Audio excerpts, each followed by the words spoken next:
You are listening to Lovesick, the podcast, where we dive into health, wellness, and relationships and their impact on the world. Come be a part of the discussion and join our community by following us on YouTube, Instagram, and listening wherever you get your favorite podcasts. Enjoy the show. Hi, welcome to Lovesick Podcast. This is our very first one. My name is Jada. I'm your host. And hello, everyone. Thanks for joining. I am Dorothea. I'm also your host. And I'm Michael Fishman, another host, and here to kind of explore. Lovesick is kind of designed as exactly what the name says. It's about loving sick people, experiencing love through the process of chronic illness and kind of all of the steps that goes with wellness and experiential paths along that journey. Yeah. Absolutely. All right, now you probably should tell people where this started. So I love the idea of putting us together, and there's a reason why we're all together. So I will introduce Dorothea as my mother. She can tell you her story in just a moment, but Dorothea is my mother, and the inspiration from this came from her story when she found out she was diagnosed with sarcoidosis, which we can't wait to hear your story about this. We're also taking it from a series that she used to have called Let's Talk Sarcoidosis, which also brought in health professionals and medical professionals and stories. And I just thought it was such a good concept that we decided to amp it up and, make it a podcast. And then our lovely Michael here. Hello.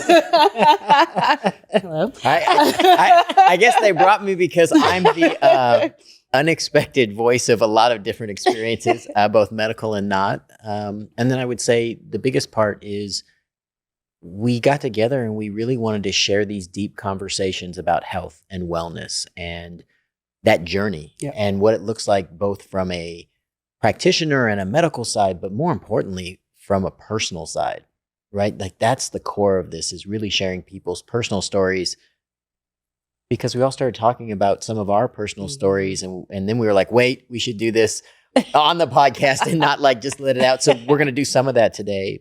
But the big part of it is, and for people who are at home, like for you guys to be able to start this conversation with us, to share this journey, for us to have this open dialogue that goes back and forth. Because so many people feel alone and people feel like their journey is only theirs or they're lost in this process. And as I sit next to both of you, you guys are both just such wealths of both wisdom, but also just compassion. And I think that's the place that we really wanted to start. And I think, Dot, you're kind of the real baseline for this, right? Like you started this journey, and this really inspired Jada, and the inspiration you gave Jada kind of inspired me. So maybe we should kind of begin that journey. So we thought if we're going to share, we should start inside so that the rest of the world knows kind of what we're sharing and how we're sharing. Absolutely. I mean, it's not like I chose this journey. Right. The journey chose me. And I wasn't always this knowledgeable about the journey. But let me go back to where the journey actually started, so everyone will know, because me being diagnosed with pulmonary sarcoidosis, I'm pretty sure there are people out there saying, what the hell is sarcoidosis? Right. Well, and you're saying right. I have. Can you spell that? Right. Yes. And in those days, there was no. You're not going online and Googling it, right? Exactly. So let's start there with the amount of people that still today have no idea what this illness is. So my hope is to help try to educate the people that are listening, because of the disease and what it mimics as well. So it's very hard to detect. So let me go back from when I was first diagnosed. Actually, when I was 17, Jada wasn't even born yet. I started getting a rash on my chin, which I thought was pretty interesting, but I really thought, because I do have allergies, I said, well, maybe it's pollen. I always just thought it's pollen. I would go to a dermatologist and they would just give me a cream, like, hey, it's some kind of outside contact dermatitis. And that was that. So I lived with that for like years, thinking that's basically what it was. Because again, nobody really took the time to figure out. Yeah, can I Yes. jump in that place? Yes. I think for a lot of people, that's their experience is you go to a doctor, Mm-hmm. you don't know what you're dealing with, and someone gives you kind of a generic, maybe Right. open kind of general description or here, put this cream on it and here's where you're at. And then Mhm. all of a sudden you think, oh, okay, it's not a big deal. And now we're just managing symptoms, right? Right.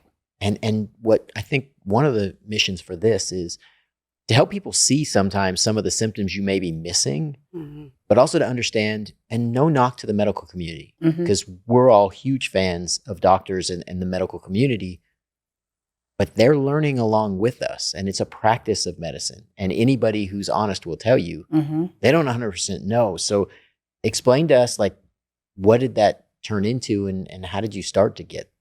Right. So basically, what that turned into is like years and years of putting cream just to put a Band-Aid on it, basically, from the doctor's perspective. And one day I realized, I said, wait, something's not right. Jada was 5 years old. So this was like how many years later then? Because Because I was 17 when I first started getting this was in 74. Right? 75. Right. Like, hold on. Wait, let's not put the numbers. No. We just use age numbers. We'll just use age numbers. No, but you know what? I'm 25. This is crazy. No, that's the thing, though. That's the most important part of it because of what this disease can do and the ages that it affects. So that's a very important piece because people can get this disease as early as age 20 and a little bit before that. But that's why it's important to say the numbers and not because I try to, big girl. But anyway. But is it that they diagnose? But is it really 20 or is it that they diagnose it? Because just like, I mean, this is a later conversation, but when my son who has asthma, he's, they were like, at 1, I'm taking him to the doctors to do all these things. And they're like, oh, we can't diagnose it as asthma yet because he's not 2. But it's like, I had to wait till he had to be put in the hospital to be like, yeah, he does. And you're just kind of like, okay, what the heck? But I'm not trying to cut you off. Your story's great. I just want to know, like, from also a medical point of view, and I know we can get to that part as well. But I mean, it's something that's unknown. Right. It was unknown. It's still unknown. Yeah. Let's get that clear. Okay. It's still unknown. And again, I was 17 and they were symptoms, but I didn't have a clinical diagnosis. Right. And then it went on until I was 24. I would say 24. By that time, and I want to say too, I was a smoker. So that could be important because they don't know the origin. And so I smoked for 10 years. I smoked from actually age 16 to age 26. Did you know that? I did, but what about working in the tobacco field? Right. And I did that like when I was a little kid. I was, visiting my grandparents and family down south in North Carolina, and they would show me like, working tobacco fields that I really didn't like, but it was, my family. And I said, okay, sweating my ass off. I just say in a field that's so hot. But I don't know because of the origin that's unknown. Who's to say that didn't have something to do with it? Who's to say that my cigarette smoking didn't have anything to do with it, which I really hate that I was smoking now that I'm in this situation now. But moving forward, Jada was 5. And one day I literally woke up and it looked like, I was sweating profusely. Mm-hmm. And I had a really drastic weight loss. I looked like somebody, like a skeleton. And I just had this really bad cough. It was a dry cough. And I just kept coughing. It was persistent. It just really would not stop. So they were all the signs, but I had no idea. Then I had excruciating pain throughout my body. Like I was just in a lot of pain. And I said, gosh, what is going on with me? And I was coughing and out of breath. That was the other thing. I was having shortness of breath. And here I am in my 20s and I can't breathe hardly. I'm like, okay, there is definitely something wrong. Now, what did the family look like? How many kids? What was the situation at the time? Okay, so at the time when I was first diagnosed, I only had one child, Jada. Okay, so that's got to be terrifying. Because you're in your. I'm in my prime. You're in your prime. Really. Yes. And all of a sudden, and I have kind of a similar story with and people around me. So we'll get to that over other episodes. Right. But what's that like to have a child, to feel like you're supposed to be in your prime, and all of a sudden your health fails you? Body's attacking you. Things just don't. Right. And there's no answer. It's terrible because as a young kid, she doesn't understand that. So she wants to do things. I can barely do it because I'm out of breath. I can walk up a flight of steps and I'm out of breath. And so that prompted me to seek medical attention at that point because I thought, wait a minute, this is not normal. So when I there was a place near us at the time, like one of those, I don't know, a clinic. I forgot. Like anyway, but it was, that's another thing, your memory sometimes. I don't want to say too much because I think we all probably everybody at home probably has that. If we were being totally honest. We're going to be honest. But anyway, so when I went to the doctors, to the medical center that was there, they took a chest x-ray because, I said I was short of breath. So I remember when I had the chest x-ray, the technologist came out and he couldn't really say anything to me because he's not a doctor. So he can't say anything to me. Right. So he had to contact the doctor to say that there was a problem.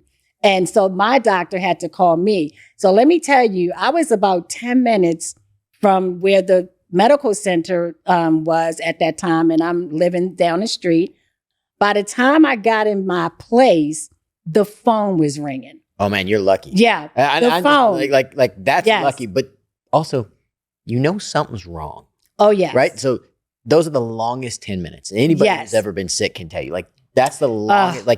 Something's wrong. Yes. And now you looked at the face of somebody who knows enough. I'm a face looker. Yeah. So when I looked, I was like, I got a problem. Damn problem. Because the way they looking at me, I'm not feeling it. Yeah. Because I'm like, something's wrong. And when that happened, all I could think about was Jada. Right. Because, I had my parents, her dad, everybody was very supportive. I had support, so I didn't have to worry about that, especially her dad, because he had to end up taking care of her while I was in the hospital. So when I got home, the phone's ringing. All of a sudden, I pick up the phone. My doctor's on the phone, and he says, you need to turn around and you need to go to the hospital and admit yourself, and I'll be there. And I was like, what? And I immediately just bawled. I just bawled. And I remember calling her dad and saying, because Jada was in school, kindergarten. So I said, you have to come get her. You have to pick her up. I have to be hospitalized. And he knew that I had, of course, sarcoidosis because we're together.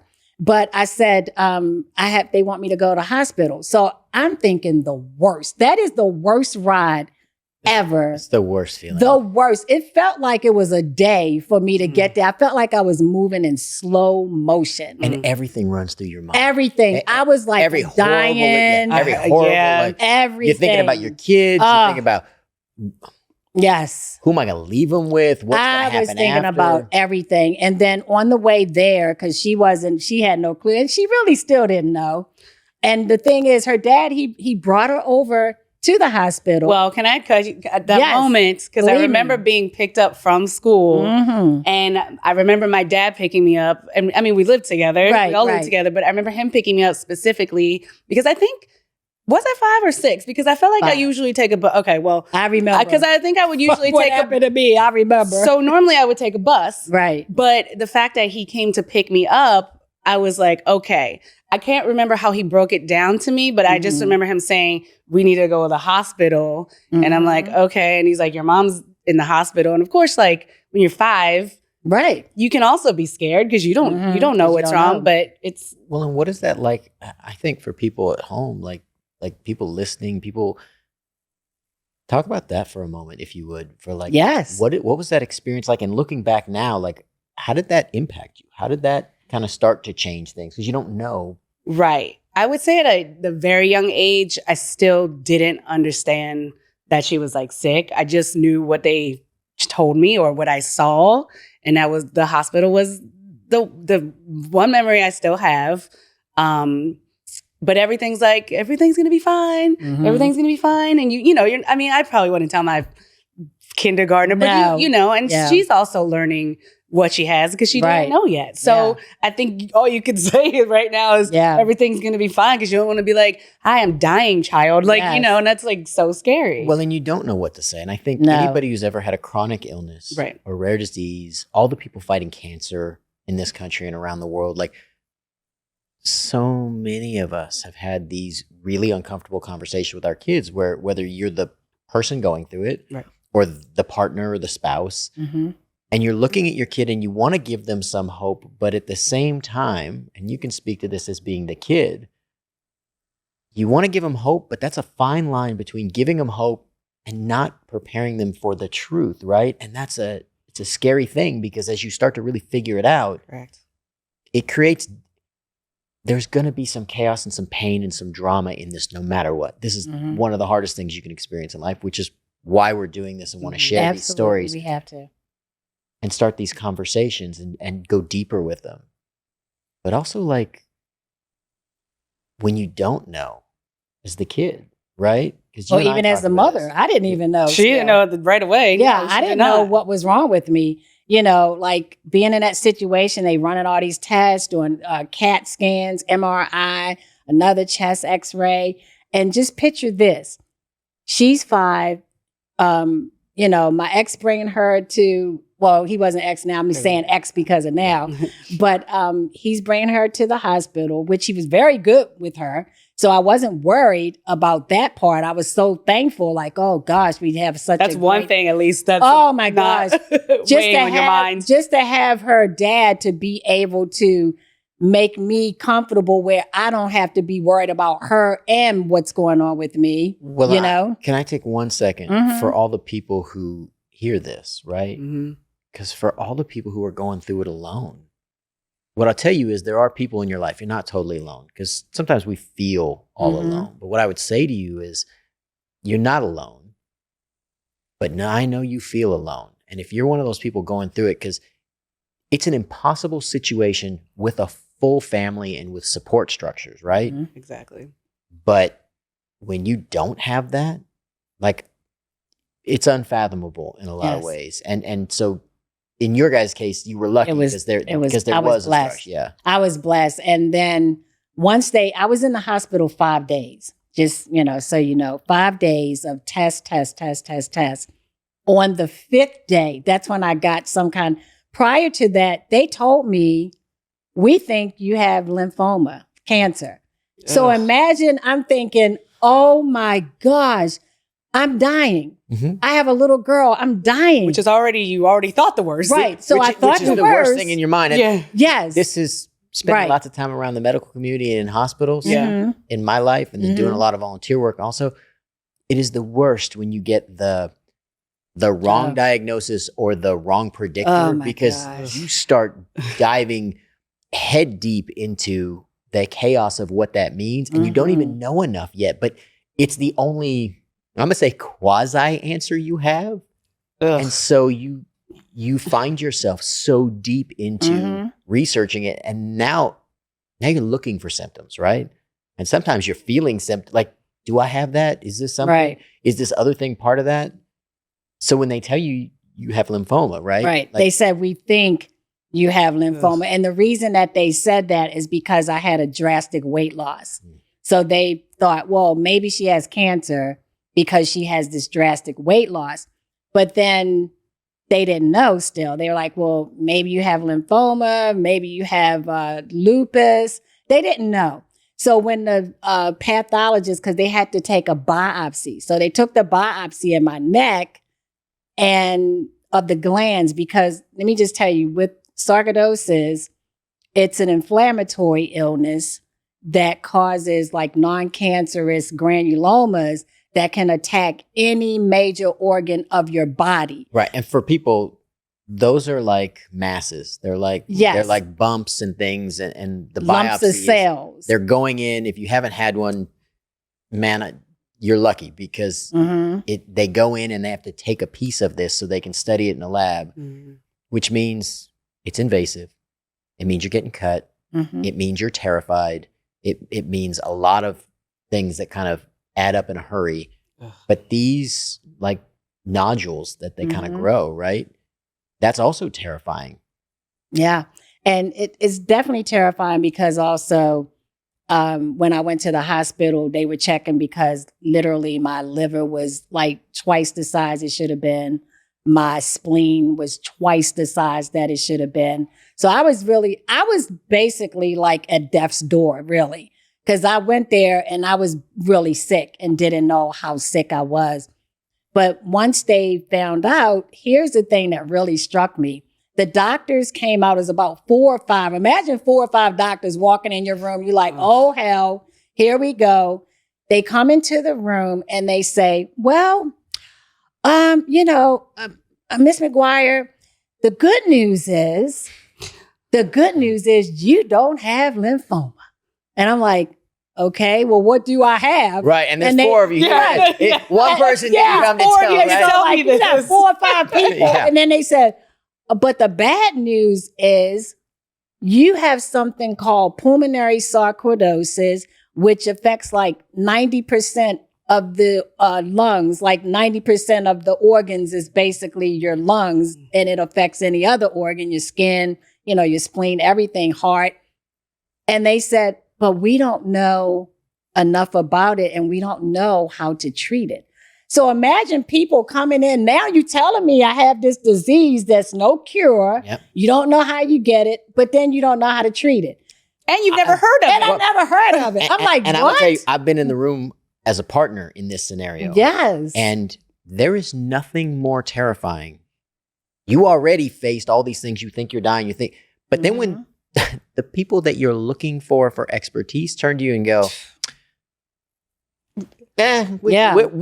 we think we have a name, but we don't really know. And I think that's another part of our mission here is to share with people so that you can, maybe you've been misdiagnosed or maybe you don't have a diagnosis at this point. Right. And you're not being taken seriously, or your doctors don't know. And hopefully as we share these journeys, people will be able to share in the conversation and be able to help each other, because part of this is there's just not enough information and we don't know till we're sick. And I'm going to say this, there were times in my life when I was younger, you don't rush to the doctor. You're like, oh no, that's not that big a deal. Right. And sometimes that's the worst thing you can do. It's the fear of the unknown when you really want to know, but you're afraid. But you got to think too, this was in 1984 when I was clinically finally diagnosed. And the most important piece here is to talk about what this disease mimics, because a lot of people are still getting misdiagnosed because it mimics like lupus, it mimics multiple sclerosis, it mimics arthritis, it mimics tuberculosis. So imagine all these things, and the list goes on. So imagine all these things, and they don't have one specific medication for sarcoidosis. They just give you medicine that they try for other illnesses and hope that works. Yeah, and you and I talked about this a lot. Right. This is something that you and I kind of bonded over because, about 6 out of 10 rare diseases, some numbers are as high as 8 out of 10, have absolutely no FDA-approved treatment. There's no medication for a lot of these diseases, especially the smaller ones or the ones that we're just kind of discovering. Right. And then a lot of the medicines that we use for treatment were designed for something else. And we're using them and we're covering symptoms or we are treating it and it is making progress, but that's not necessarily either a cure or a solution. Right. And we also don't know what the long-term impacts of these medications are in certain cases, especially when you're combining things to deal with a disease that we don't fully grasp or that mimics other things, we might be covering one symptom as we're fixing another. And that's just delaying the process and the problem. Yes, because that's the other thing. The only thing that they could actually give me at that time was prednisone, because it was a corticosteroid where they know that it definitely reduces inflammation. However, they didn't know if it was going to do that for me. So basically, I was a trial, like a guinea pig, because it's like, well, we're going to put you on really high doses of prednisone, and we hope that it works. Because it was basically like, SOL if it doesn't work. If it doesn't work, you're just screwed. So luckily, when they put me on a high dosage, and I was on 100 milligrams. It made my face what they call the moon face when you have sarcoidosis with prednisone. So I had the fat face and all that, but I didn't care. I was like, let me get well, start on my journey so I can beat this, or I always say, that's not my, the illness doesn't get next to me. I'm not my illness. But back then I didn't know anything about it. It wasn't maybe a page of something out there. The funny thing is, once I was diagnosed, and then you have to actually go to a specialist, because 90% of the time it does affect the lungs, and it affects women and men from 20 to 40 years old. And in the US, we have about 200,000 cases of this illness. And the point is, it's more, they said, African American and Scandinavian descent. Okay. So you have to go to a specialist for whatever organ it affects in your body. So for me, it was a pulmonologist. Right. So I got a pulmonologist, and he was great. I think that pulmonologists and God, they're the ones that really seriously helped me to get well again. And here's the thing. Jada was, I don't know if it was 5 or maybe 6, but her school had a PTA meeting. And I met my good friend that I have friends with now, who also has sarcoidosis. But she's already had lung transplant, kidney transplant, everything, because it's just affected her different. That's the thing. This can affect people in different ways. Nobody gets affected the same. We went to a PTA meeting, and I saw this lady. We just bonded. We started talking. Her son was there. Jada was there. And we got to talk. She says, I'm so tired. And I said, really?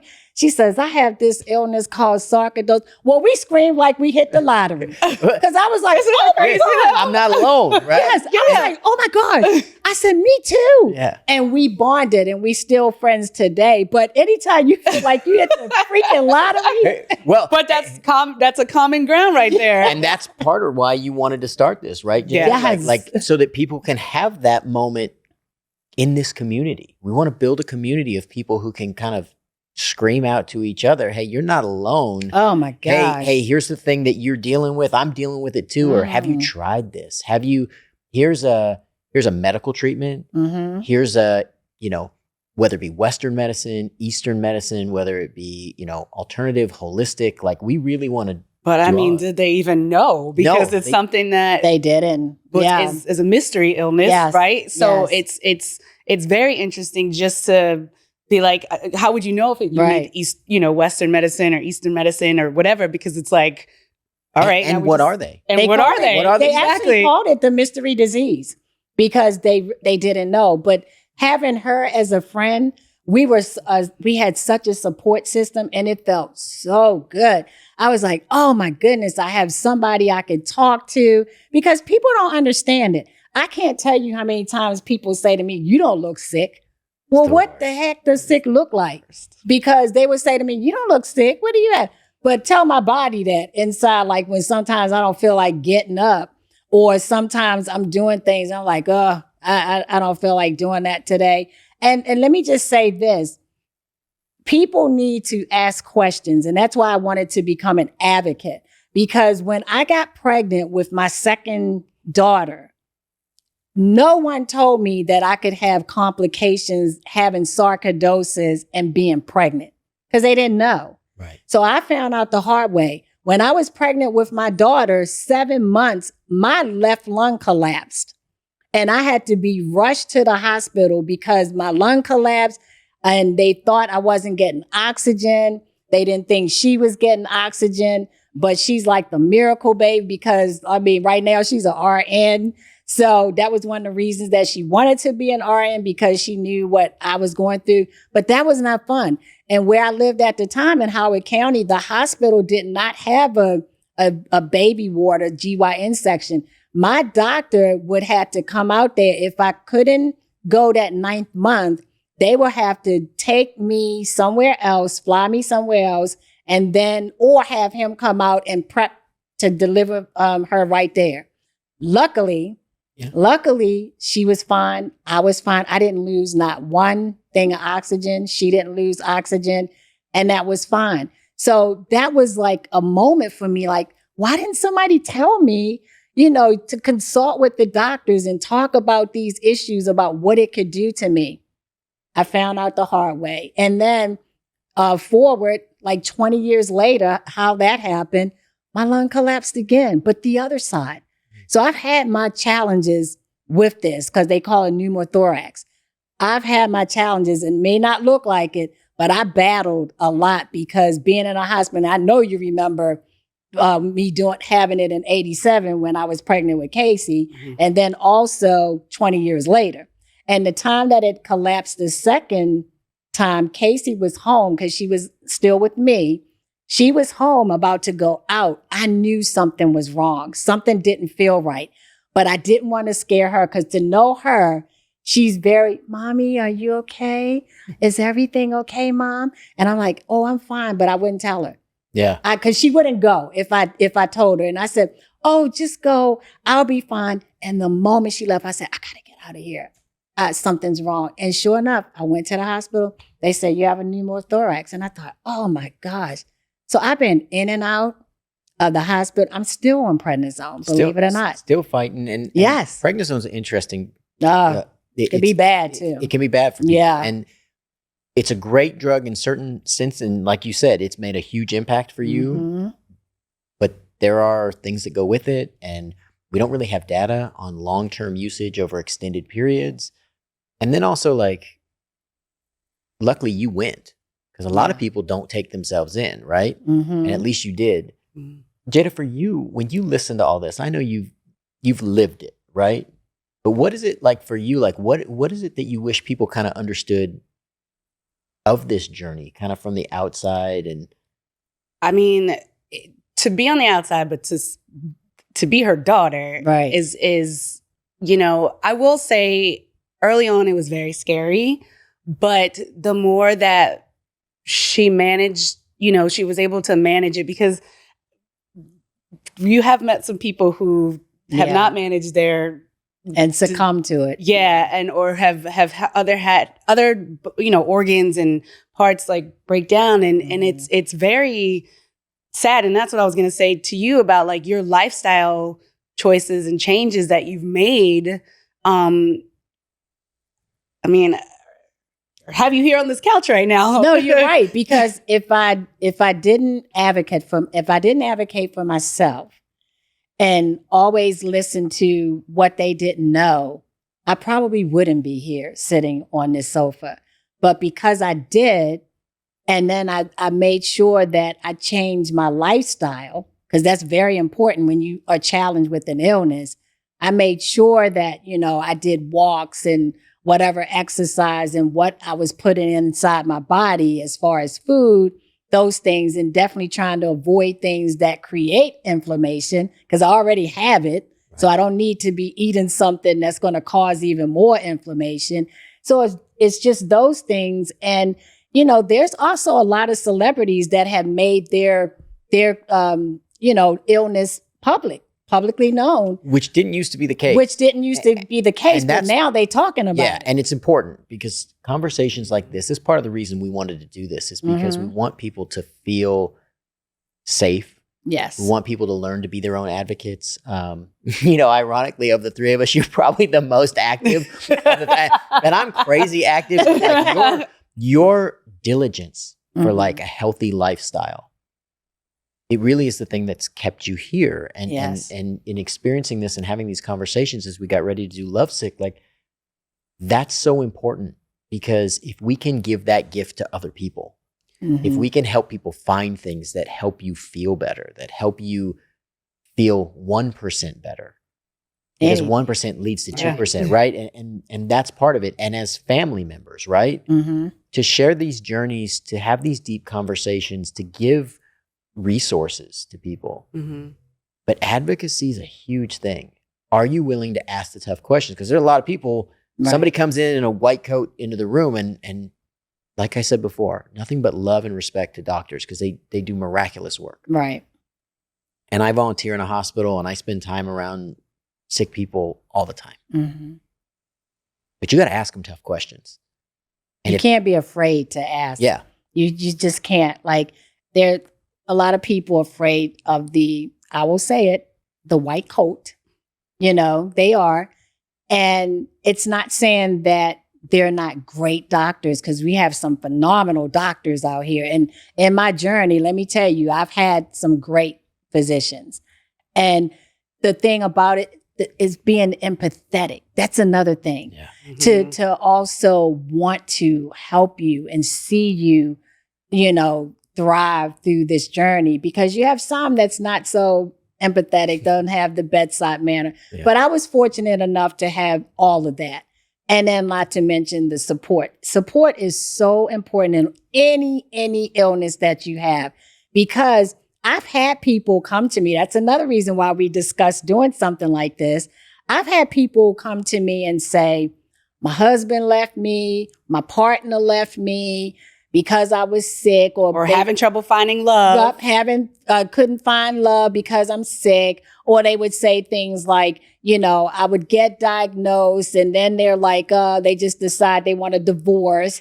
And then dating, you know, people like, well, what do I do? When do I tell someone that I'm sick? You know, so it was a lot of things that we thought, well, this is a serious topic, you know, not just a person being sick, but just their life in general, what they're dealing with and what they're not dealing with. So what do you have to say about that? I would say, because that was your mission for this, right? And you brought us kind of all together for this. That was the mission, because I've had some good conversations with people who are living with an illness. And the biggest thing was, one was a couple, but it was like they've been dating since they were in high school. So she was already going through this and he was there for her. But the bigger conversations is talking to even professionals. There's a lot of professionals out there dedicated to date, you know, helping people date, matchmakers, therapists who specifically deal with this, because it is much bigger than we think. And it's like, you can go on a first date and it's like, when do you tell them you have children? But then it's like, okay, I have 2 kids. Oh, okay, maybe that's not so bad. Maybe they run away. Okay, I have sarcoidosis. Or cancer. Or anything. But here's the thing. Some rare disease. Yes. And that's the part. Then I got to explain what it is. That's the biggest part. Yes. The biggest part is, and that's the biggest part is knowing, like, if you say I had diabetes, if you say I have diabetes, okay, I know a little bit about diabetes. You know, I have arthritis. Okay, I know a little bit about arthritis. But if you're saying something like I have sarcoidosis, it's the unknown, you don't know anything about it, that is more scarier to a person. And it's like you've had time to process this. You could have had years, a week, whatever. But this person is learning what this is for the first time. And it's like, well, do I want to be with this person?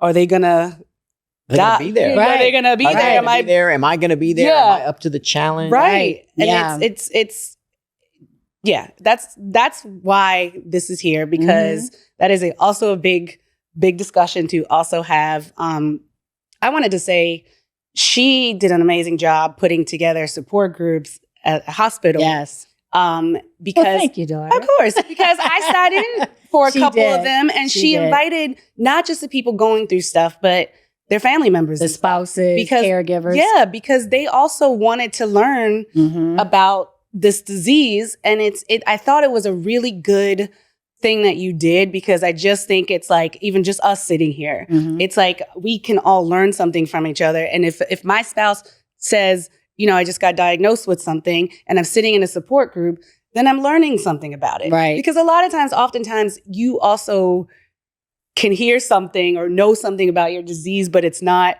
being executed or expressed. Or expressed. Right. Yeah. And a big part of this is the goal of creating kind of this community. And Right. we want to highlight great doctors. We want to highlight different diseases, different journeys, different experiences. And for all the people out there, we welcome you. We welcome you to this place, to Lovesick as a podcast, to this community. And we want to share your journey. Yep. We want to share this and start a conversation that empowers people's health, but empowers people's lives, right? Like, we want you to have a full, complete, supportive, loving environment, a life that is fulfilling, because you can live with chronic illness. And most people in this country and largely around the world are living with something. Right. And the numbers are shocking. I mean, if you go to our social medias, you can see a lot of that information. But the reality is, more people are dealing with something than aren't. And mathematically speaking, the older you get, the longer you live, the chances are greater that you're going to face something. Because nobody gets out of this thing unscathed, right? No, we all have challenges. You will Yeah. have something. And I mean, the other thing too, when I had the support groups, the significant others, they actually thought that the person was just making up stuff because they didn't feel like doing it. So it was really great that other people could come and hear what the signs and things like that were, because they realized, wow, she wasn't faking. She wasn't lying because she didn't want to go to the dance with me, or she wasn't lying because she didn't want to go on vacation. She really wasn't feeling well. And the thing about it is, it can happen at any time. Like, you don't know how you're going to feel from day to day.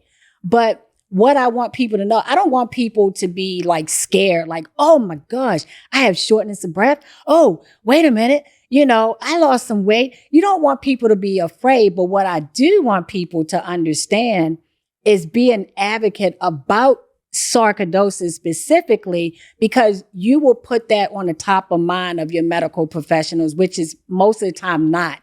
So if you go in and you have some symptoms and you're like, hey, I remember that show and they were talking about sarcoidosis. Is there a possibility that I might have that? Well, guess what? Now you don't put that at the top of mind to whoever you're seeing as your doctor, you know, your nurse practitioner. Now it's like a conversation. Well, you know, maybe I will make sure she gets checked or he gets checked for sarcoidosis.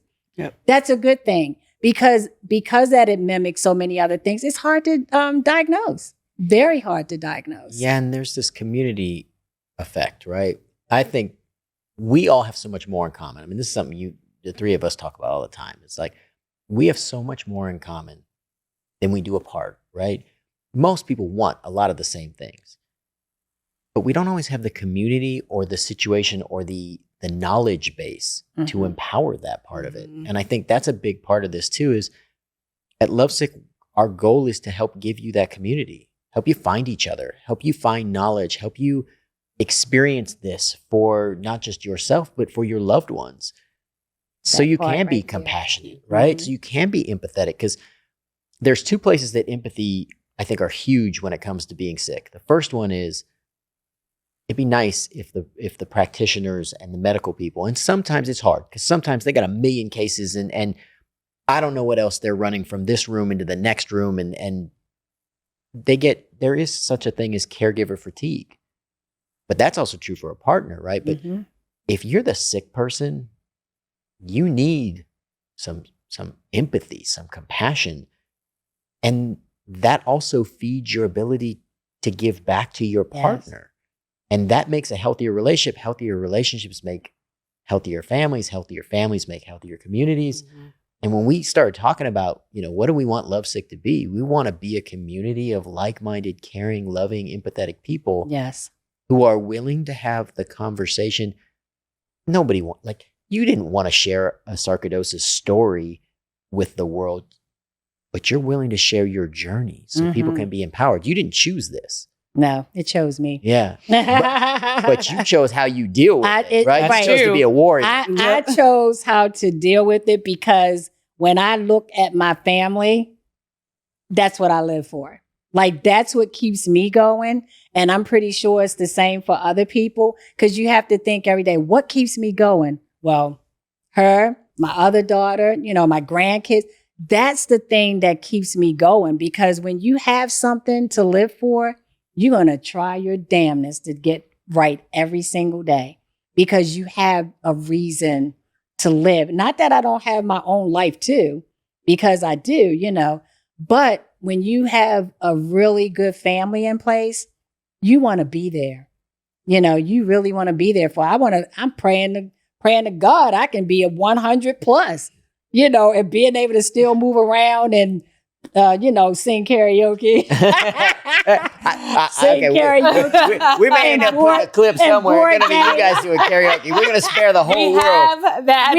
We're going to spare the world from me singing. We have karaoke nights. We do. We have karaoke night. We have board night. I mean, we spend a lot of time together. So it's really nice to be able to do these things. So every day that I get up, I'm thanking God that I'm like not on the, underneath the ground, that I'm above the ground.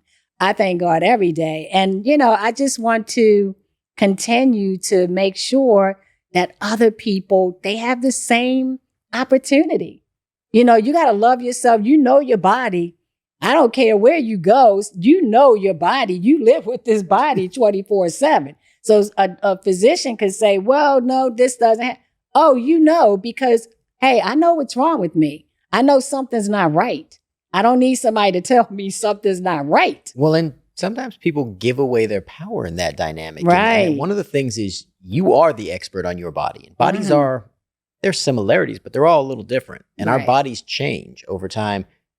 You're the first person who's going to know because you deal with it all the time. And it's important that you share that. And one of the things for me that I would love, you have such a positive, just a light that kind of shines out of you, this beautiful energy. Thank you. How do you find that? Because I know there's moments, right? Like we should be honest, because anybody who's ever been sick knows there are days you just over it. You don't want to take the medication. You don't. I can tell you that, and that's a really, really good question, because for the most part, I am the most positive person you will ever know. I channel my illness into positivity. And then, yes, you have days. I can tell you some of those days for me is when I get people contacting me about things, and it's a lot to hear that somebody died every day, or, somebody's hospitalized and they're not doing great. Well, then that makes me start thinking about, oh my goodness, because they have the exact same thing. But what keeps me positive, I don't know their lifestyle. That's the thing. You never know what a person's lifestyle is. I know what my lifestyle is, but when I hear those things over and over again, of course, I start to worry, because I'm like, that could be me. You know what I mean? So, but if I thought about that every single day, maybe I would be dead, because I'm focusing on something that's not positive, that is negative. So if you keep thinking that way, then who knows what can happen. So even though I hear a lot about things happening, I know what I have. It's no cure. I'm going to have this for life. Sometimes it go into remission. Sometimes it doesn't. Mine right now, I know it's still pretty much there. But the point is, I just try to change the attitude for myself, but then also for other people. Because I like to let people know, just because you have an illness, that doesn't define who you are. Yes. It doesn't. You can still live your life. It might be a little different, that you can't do all the things you used to do. Give me a hula hoop. I'll show you, because I can hula hoop. She really can, though. I can. Another thing we're going to do. This may be on social media. We take requests. Be careful about what you request. But I want to see it. I want to see it. She's really good at it. She's really good at it. The girl can hula hoop, and I can also bowl. Okay. And skate. Yeah. So I grew up doing this stuff. I grew up in Baltimore. And that's the other thing. That's another important piece of any illness. Where did you grow up? Because a lot of people are connected and have these illnesses because the environment of where they grew up. So I don't know what that may have to do, if anything, but somebody could say, oh, I was born in Baltimore and raised too, but I have this illness. So the environmental element could be a big factor in this illness. They do say that it could be environmental. They say it could be hereditary. Right. They don't know. They don't have that information. And a lot of rare diseases. This is one of the problems with rare disease. We don't have enough data. Right. Because people don't share. And part of that is because the stigma of telling people you're sick. Right. We don't have enough information as to whether it's hereditary or is it environmental or is it a combination of both. And sometimes it happens in pockets. Like it'll happen in a 10 or 15 year period in an area, and then it happens again in another area. But you don't know that unless people are sharing, right? You can't see that. And in order to track that, you have to have people who are willing to have open conversations. Like, this is a brave thing to stand out front. And this is one of the reasons why we decided to be just us this first time is I admire anytime someone says, hey, this is what I'm dealing with in my life. Because it's easy to go private and it's easy to pretend it's not happening. Right.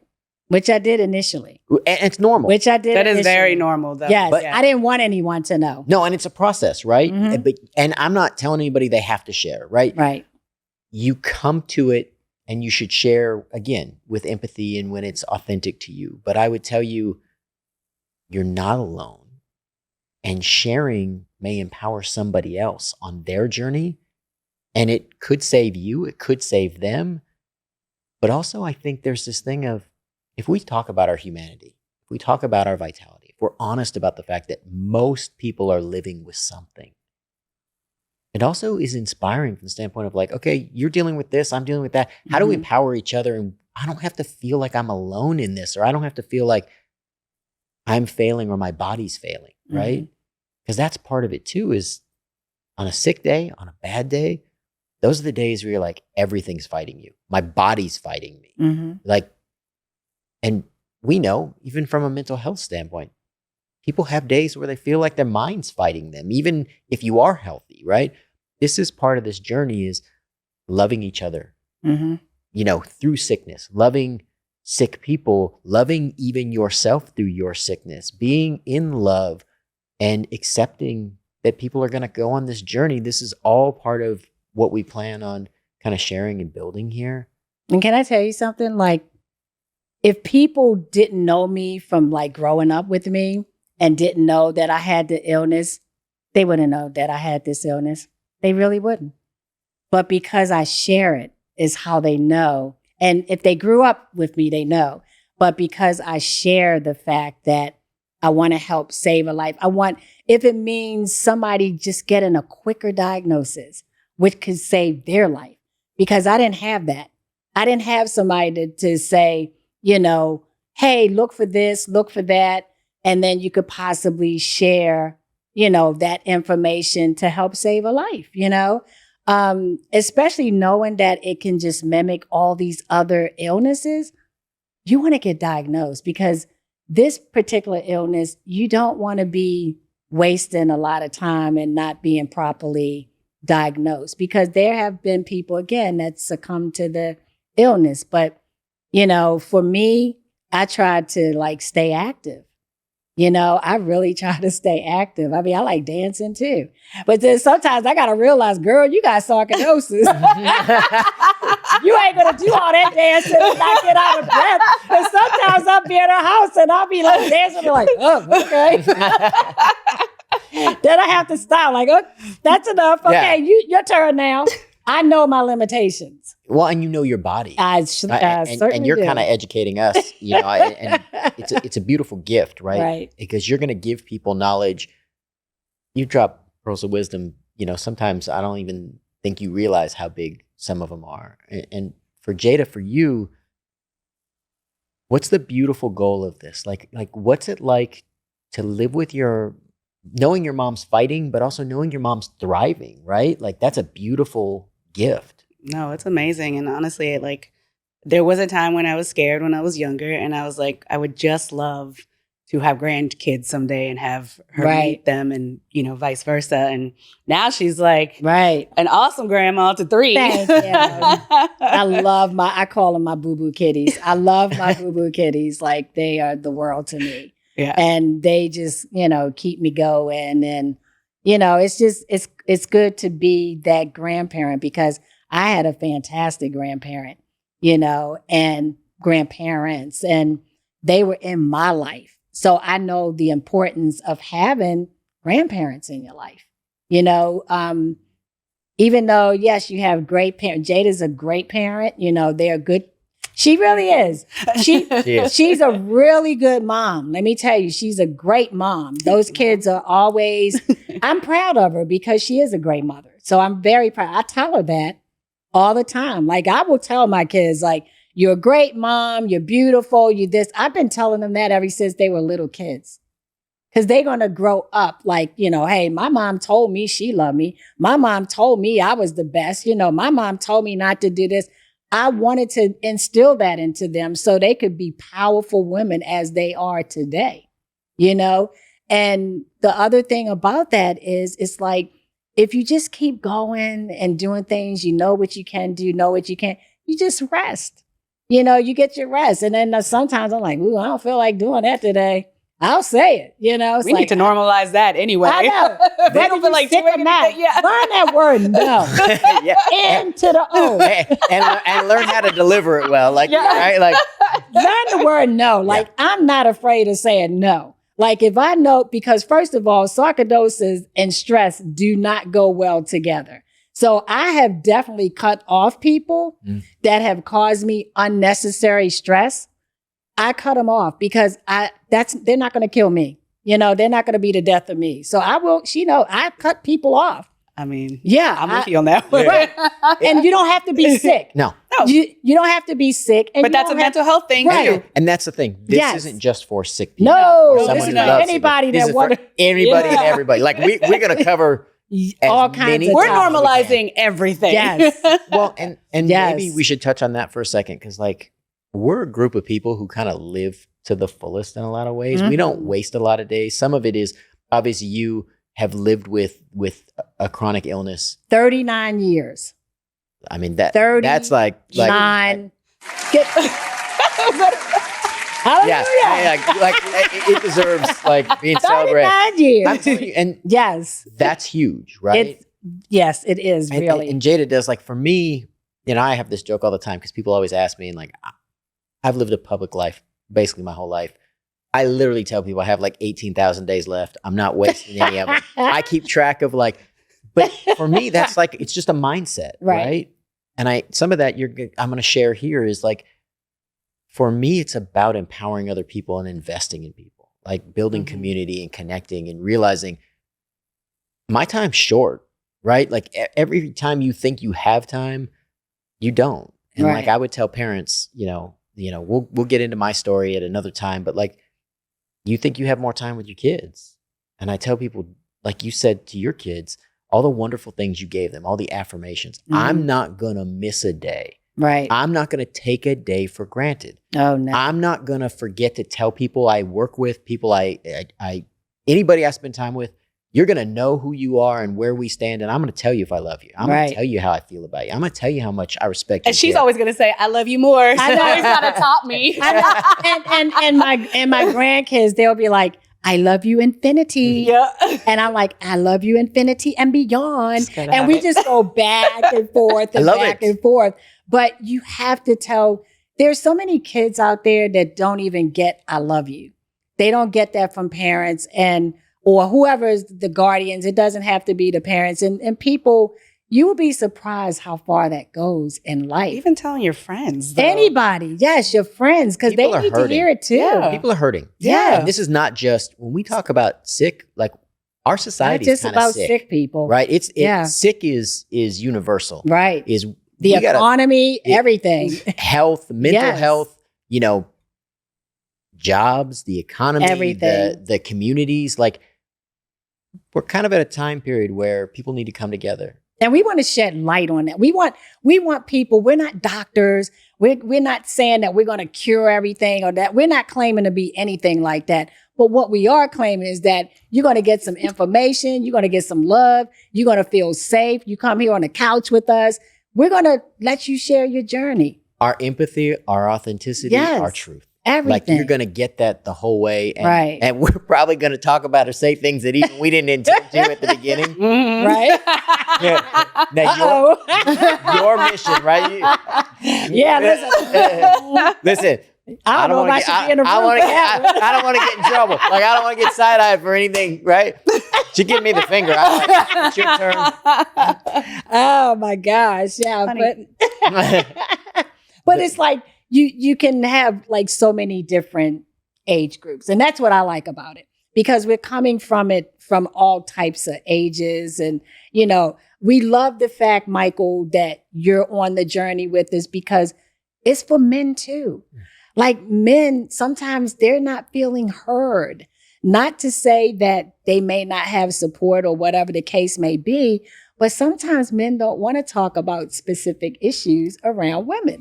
Or, I'm going to be honest. Or around other men. They might want us to talk to them. Well, a lot of times men don't want to talk about stuff, especially when it comes to health. Because if you want to be that protector, you want to be the warrior, you want to be all these things, right? All of these things that we define as strong masculine traits, and women do them too. So this decision of masculine, feminine is we get in trouble sometimes because we make things all male or all female. Mm-hmm. But men don't always feel comfortable to have these deep conversations. And I would argue that's why we're losing men at a faster rate. Right. I would argue that that's why the depression is so much higher, the percentage of men committing suicide, but also the number of men who are dying earlier than their partners. Because men don't go get treatment or don't go get diagnosed. Right. A lot of times they don't want to tell anybody they're hurting. They don't want to tell anybody they're sick. And, or they want to be tough. I mean, I hate to say it, but it's that tough person mentality. Or it's just like, it's fine, I'll get over it or whatever. But in your opinion, though, why do you think that is? Societal. I mean, some of it's societal. Some of it is also, you want to be the warrior, right? Like, you don't want to burden anybody else.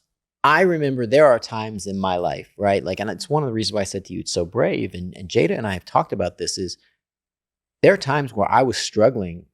I didn't express it to my kids. And there was times in my life, 10 years ago, 15 years ago, I probably couldn't have sat here and had this deep conversation because I wasn't open in that way, right? Mm-hmm. Because I had, I was raised in a house where, my dad was born in China and then grew up in Israel and then came to the United States. He's a foreigner and his mentality is old school and he's ex-military. And like, I was supposed to be a soldier and a warrior. Like, there was no question about it. Well, being sick doesn't go with that. And like, for example, my dad has his own health complications. That journey too, of watching the guy that was impervious to everything, right? Mm-hmm. Because men age and women age in the same way, but they age differently, and how we look at it societally is different. Mm-hmm. And as guys, if your identity is you're the strong one forever, well, that's not going to happen. Because at some point, something in life is going to take you down. And I've had injuries and I'll tell you, the emotional stuff for me is far worse than any of the physical stuff. But you don't always want to share. Mm-hmm. You don't, I've been pretty healthy. But just to be healthy doesn't mean that everything worked or that you always shared the things you should. And I think that's the other part for men is like, be brave enough to acknowledge, because it may save your life. And if you want to be here for your kids, your families, if you really want to be that warrior, I have this term about like being a warrior of heart. Because that's what it is are you brave enough to be vulnerable? Are you brave enough to share what's really going on? Are you willing to have the uncomfortable conversation? Because that's what kills. That's what it is. That's what kills most relationships, and it's what destroys people's mental health. Yes. Can you have that vulnerable conversation? So let me say this, because I know it's time for us to wrap up. Yeah. What do we want to leave people with now that we've gotten our very first episode out the way? Yay! And we can say each like quickly. I think for me, I just want people to continue to follow our journey and our guest journey, so they can continue to learn and feel more comfortable and have a platform to listen or even be on a couch with us. Jay? I mean, I'm loving this because I want people to be able to be vulnerable, because we are also doing the same thing. Mm-hmm. And I think it's very important that if we're authentic, then more people will be authentic. And I think that's one of the most important things for me. Yeah, Michael? I'll try and keep mine short. Is love yourself enough to share. Mm-hmm. We want to build a community, and we want to give you the best resources we can. It's why we kind of teamed up in this way. So we're going to bring you people who are going to share authentically and open themselves up. And we hope they're going to give you resources and ideas, or help you give your heart so that you don't have to carry it by yourself. Well, on that note, Thank you. on that note, let's just say thanks for everyone watching and listening to us. Stay positive if you can, even if you don't see the light at the end of the tunnel. Talk, communicate, talk to people, check on people. And, whatever it is that you're dealing with, you are not your illness. You are not your illness. That's right. And you can come to us That's in right. this space, because we will give you support. Yes. So stay tuned for the next Yes. Lovesick podcast and many more. Yes. Thank Thank you. you, guys. Hit it. Yes.